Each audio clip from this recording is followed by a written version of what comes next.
ano suposto do nascimento de Shakespeare. A nossa cidade foi fundada no ano do nascimento de Shakespeare, né? E Thomas More, né, o grande humanista do Renascimento e santo da Igreja Católica, que escreveu o texto Utopia, em 1516. Então, essas são as minhas dramatis personae, quer dizer, eu os trouxe para o nosso encontro. Nós somos pessoas de teatro e de cultura, e quanto mais estudarmos, mais poderemos viajar pelo tempo, acompanhados destes personagens, né? Quem faz teatro tem o dom de viajar pelo tempo. Por isso eu resolvi fazer teatro e comecei trabalhando com filosofia, mas resolvi fazer teatro. Universo infinito, multiplicidade de sistemas siderais. Giordano Bruno. Nasceu em Nola, na Itália, em 1548, e morreu em Roma, queimado e torturado pela Inquisição, em 1600. Frade dominicano, não é? Condenado à morte na fogueira pela Inquisição romana. Nós sempre exaltamos o Renascimento, mas o Renascimento foi um momento, né? A humanidade, a suposta humanidade, o humanismo renascentista, foram momentos muito trágicos da história, né?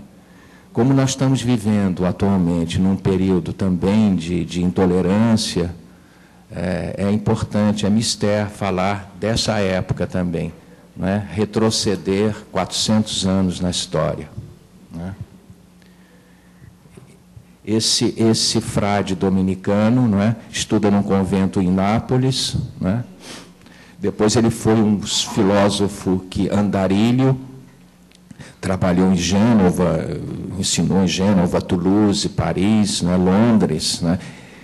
Eu falo do Giordano Bruno pelo seguinte: o Giordano Bruno, ele chegou ele desse período elisabetano, ele chegou à corte inglesa, né, e chegou a dar aulas de filosofia e de Platão, sobretudo. Ele introduziu a filosofia platônica na Inglaterra, na universidade, né, na universidade inglesa, né, de Oxford. Defensor do humanismo, né, corrente filosófica do Renascimento, com Erasmo de Roterdã. Filosofia da forma e do conteúdo, portanto, a filosofia platônica. Isso é muito importante para o universo shakespeariano, que supostamente nunca saiu da Inglaterra, daquele trajeto dele de Stratford-on-Avon, onde ele nasceu e para onde ele voltou, né? Shakespeare morreu muito jovem, com 52 anos só, né? E escreveu as obras fundamentais do teatro, né? Do teatro moderno. A primeira grande obra do teatro moderno, vocês sabem que é o Hamlet, né? Eu não vou tratar exatamente do Hamlet aqui, mas vou falar de Romeu e Julieta. Enfim, neoplatonismo, místico, panteísmo. Quando Giordano Bruno retorna à Itália, saudoso, ele é encarcerado em Veneza e entregue, não é, denunciado ao Santo Ofício, que o torturam e o matam. Então, essa fogueira do Giordano Bruno continua ardendo no mundo contemporâneo. Ele desenvolveu uma arte muito interessante, que é a arte da mnemotécnica, que era a arte de desenvolver a memória. Isso é muito interessante para quem faz teatro. Outro personagem maravilhoso dessa época, esse muito contemporâneo mesmo como eu já disse, de Shakespeare, Miguel de Cervantes e Saavedra, né? 1547, 1616, ele morreu. Em 1616, no mesmo ano da morte de Shakespeare. E esse foi um grande escritor que também viajou muito, participou de batalhas, né, como Camões também, né, um pouco antes, né? Camões teria escrito grande parte dos Lusíadas na China, né, em Macau. E Miguel de Cervantes participou de grandes batalhas e foi preso pelos árabes no norte da África, encarcerado, acorrentado, e escreveu um livro básico, né? Um romancista, poeta e dramaturgo, escreveu um livro, a obra máxima da literatura, né? Uma das obras, 5 a 1615. William Shakespeare, Stratford upon Avon, 1564-1616, não é? Cláudio Monteverdi, Cremona e Veneza, Cremona 1567 e Veneza 1646, contemporânea, porque esse colóquio é sobre arquitetura, teatro, música, enfim. Eu incluí música, mas a música sempre... eu acho interessante a gente tratar de uma obra do século XVI, não é? Essa obra é de 1607, Orfeu. O Orfeu do Monteverdi. E ela, na época em que Shakespeare estava escrevendo Antônio Cleópatra e Coriolanos, é mais ou menos dessa época, né?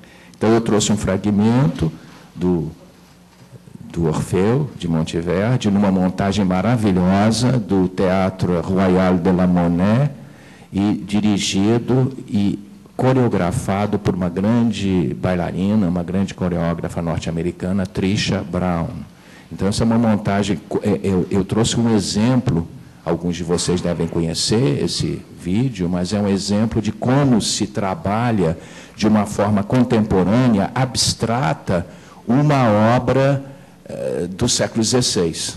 Porque, na vinda, eu fiquei pensando no que representa os clássicos para o mundo, para as escolas de teatro, de literatura, enfim, filosofia. Os clássicos são os grandes autores, músicos e escritores e poetas que estão fora do seu tempo. Eles escreveram sobre o seu tempo, mas para o futuro. E isso significa que, quando um cenógrafo aborda o teatro clássico, ele não necessariamente precisa desenvolver um cenário ou uma arquitetura cênica relativa à época histórica do autor. E sim, né, ele transcende isso. A gente pode criar cenários abstratos, como vocês vão ver, no Orfeu e no Romeu e Julieta do Svoboda, de 63, porque esses autores escreveram para o futuro, ou estão fora do tempo, né? Enfim, eu estava no Orfeu, não é? Henry Purcell. Henry Purcell é um escritor, um poeta, um músico, perdão, tudo isso também, e escreveu uma obra chamada Dido e Enéas, em 1689. Então, eu trouxe uma montagem muito moderna também de Dido e Enéas, de uma grande coreógrafa que ensinou em Berlim, mais recentemente, esse Dido e Enéas, que o Purcell era um músico da corte, mas que se inspirava, trabalhava com grandes escritores. No caso de Dido e Enéas, com Nahum Tate, que é um poeta do século XVII, e ele trabalhou alguns textos de Shakespeare, adaptações ainda do século XVII dos textos de Shakespeare, como A Tempestade, A Rainha das Fadas, que é Titânia, né, do Sonho de uma Noite de Verão, né? Então, eu trouxe um trecho do Dido e Enéas, para vocês verem. Eu acho que agora eu falei muito. Eu queria falar também dos corrales, né? Os corrales a Inglaterra era a arqui-inimiga da Espanha, não é? Mas era um país que tinha um teatro muito semelhante em termos de arquitetura, em termos de adaptação de espaços públicos para o teatro, né? No caso da Inglaterra, foram construídos teatros de madeira. Hoje o Teatro The Globe foi restaurado, foi recriado, na realidade, né? A partir de gravuras, da iconografia. E, na Espanha, o Corral, não é, de la Comédia de Almagro, eu acho que eu quero que vocês consultem isso, ou seus professores devem ter falado sobre isso, é o único teatro na Espanha, ainda do século XVII, que existe ainda, inteiro. Então, isso tem uns sites bonitos, vocês que navegam na internet, vocês procurem o Corral de Comédia de Almagro, que é um lindo teatro, é um exemplo de um teatro preservado do século XVII. Né? Claro que, enquanto Shakespeare escrevia na Inglaterra, Cervantes, Lope de Vega escreviam na Espanha, não é? O teatro espanhol é um teatro, como vocês sabem, que trabalha muito com a comédia,